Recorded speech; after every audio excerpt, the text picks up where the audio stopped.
সবাই ভালো আছেন। আজকে আমি ডিম দিয়ে লুডুস দিয়ে রান্না করবো। এখানে আমি ডিমটা সিদ্ধ করে নিলাম।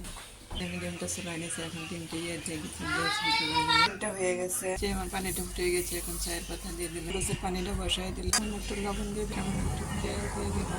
পানিটা বলো আমি লুডুস গুলো দিয়ে দিব। এই যে আমার লুডুসটা সিদ্ধ হয়ে গেছে। এখন এটার মধ্যে আমি একটু ডিম ভাজা দিয়ে দিই, এখানে সামান্য একটু পেঁয়াজ আর কাঁচামরিচ দিয়ে দিলাম। এখন ডিমটা দিয়ে দিলাম। এই যে আমার ডিম ভাজাটা হয়ে গেছে। আমি ডাক্তারের লয়ে যাবো না।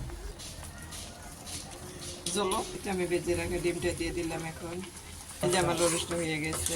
এখন ওটা একটু পরিবেশন করে নেব।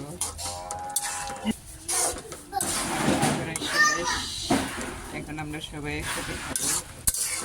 একটা আমি লুডুসের পানি ফেলাই না, লুডুসের পানির সাথে আমি দিয়ে দিলাম সব কিছু মশলা, ডিম, সস।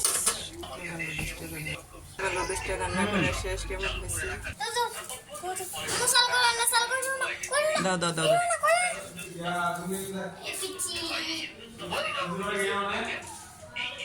খাক, সমস্যা নাই, আমার টুনটুনি খাক।